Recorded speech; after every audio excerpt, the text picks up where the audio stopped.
You're watching Inside Automotive with Jim Fitzpatrick. The Q3 Cox Automotive Dealer Sentiment Index was recently published. Aaron Keating, who you've seen here before on CBT News, is the Senior Director of Economic and Industry Insights at Cox Automotive, and we'd like to get her take on the numbers as well. So thank you, Aaron, for joining us on the show today. As always, it's a pleasure to see you, Jim. Sure. So to refresh the audience, what is the Cox Automotive Dealer Sentiment Index all about? So we actually issue the survey every quarter, and we look at an equal representative sample of franchise and independent dealers. For quarter three, we actually had about 933 respondents, and we ran the survey between July 23rd and August 7th, which is in this year specifically a little important to remember when these surveys actually run, because key things have been happening in the world for us to think about as benchmark. Sure. How would you characterize the overall sentiment of U.S. auto dealers in the latest report? Well, got to be honest with you, it's not great. There's a lot of uncertainty in the market. We saw that we actually went down in overall aggregate sentiment down to 40, which is well below what we would consider average at 50. Yeah. And specifically, as I think we'll talk about, independents were even lower. Okay. Yeah. So did the overall sentiment among franchise dealers differ that much from independent dealers in Q3? It did, actually. We saw franchise dealers actually go up by a point to around 49, if I'm remembering that correctly. And independents actually dropped to 37, which was the second lowest number we've seen in the history of the survey. Wow. They're really feeling that pressure, used car inventory depleting, price pressure and increases, cost of business increases. So they were continuing to talk about that, and traffic. Traffic is down for the independent dealers. Yeah, sure. What stood out the most to you in the report? So a couple of things that I found interesting is that what we have to remember is the United States is a very large country. And so a lot of this stuff is happening very regionally. I mean, you could hear one dealer in the South say something very negative versus one dealer in the Northeast who's actually having the equal and opposite response to the question, right? But the Western region specifically, they have a high cost of living and they are experiencing higher unemployment. We also know that that was a market that was really strong for EVs and continues to be the strongest market for EVs, but with all of those early adopters, we've potentially started to see some decreasing demand in the EV sector, which of course would also lead dealers to be a little bit pessimistic. So that was something that stood out to me. They all unilaterally, agree that prices are increasing and that costs are going up.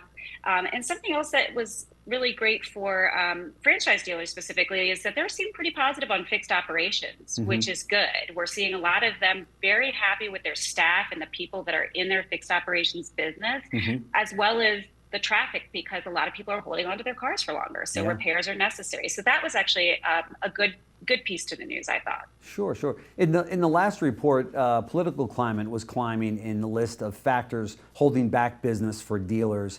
Now that we're in the throes of the election season, did you see a big uptick in that factor? Sure did. And if you remember, Biden steps aside and Kamala came into the race July 21st. We started this on July 23rd, right? So already there was uncertainty when we saw it in Q2. It shot up in Q3. So just leads you to believe that a lot of these dealers are seeing the political environment as challenging for their consumers as well for themselves. A lot of people, both the dealer and the consumers, feel uncertain about what's going to be happening in the future, which was, very interesting to see. Even when I looked at the verbatims, Jim, there were a lot of people who were saying the economy was the challenge, still put political climate under that category in the verbatims. Same thing with high interest rates. Political climate was in the verbatims when they were expanding upon why they thought high interest rates were affecting their businesses. So political climate was in through and through the verbatims as well as the numbers that we saw. So how does the political climate affect the operations and market sentiment of U.S. auto dealers? I mean, you know, we're looking at so many different things here, right? Yeah. No, and that's another interesting thing. Surprisingly, a lot of verbatims and comments, and we like to look at those because it really contextualizes the results of what we see in the numbers. A lot of verbatims and reasons for dealers believing that the political climate's going to impact vehicle prices and vehicle inventory, which is interesting in and of itself because in theory, the political climate of a presidential candidate doesn't necessarily impact those. Less comments on regulation, what types of vehicles are going to, the powertrain, Yeah. which is actually what the president can impact, what powertrains are going to be Sure. manufactured based on regulation and such. So it just goes to show you that we're human. Dealers and consumers alike, we respond to what we think the environment's about, even if it doesn't make sense because the president can't actually change the interest rates, things like that, Right. or has more impact on regulation than they do on the price of the car at your dealership. But again, a lot of people just thinking that consumers are a little nervous, they're uncertain. Unilaterally, they do believe something's going to happen after the presidential election. Whether they saw it as like a great thing and we would move forward and it would get stronger or weaker, everyone agrees once the election's over, we're going to see some movement in one way or another. Sure.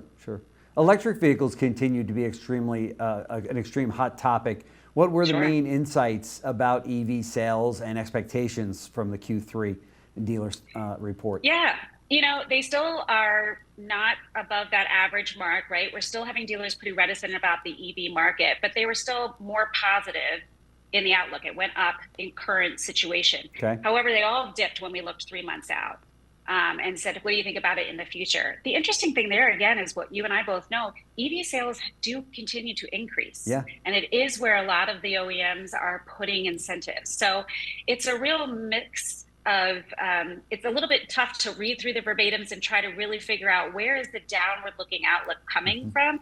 Some of that, again, could go back to thinking the political climate is going to really impact the decision around EVs. I mean, certainly if people think that the tax credits might go away after a specific candidate is hired, then they might believe that, we're going to get an influx of buyers at the end of the year to offload EVs because they're going to want to get in before those tax credits expire.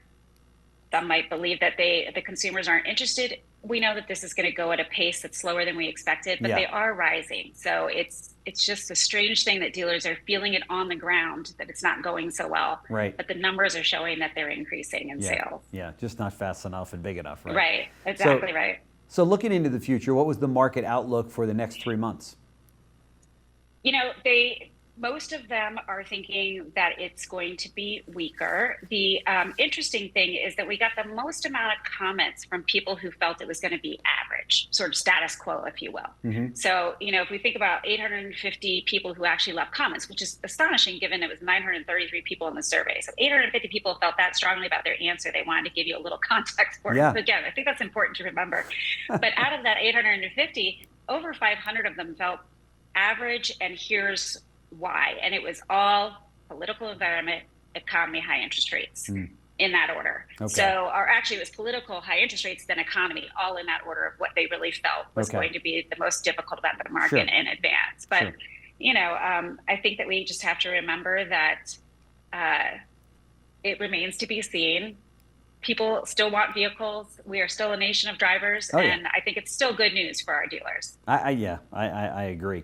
So as we head into the fourth quarter, if you could recommend one thing that dealers should focus on from your perspective on the close of the year to make it a strong year, what should they do? What should they focus on?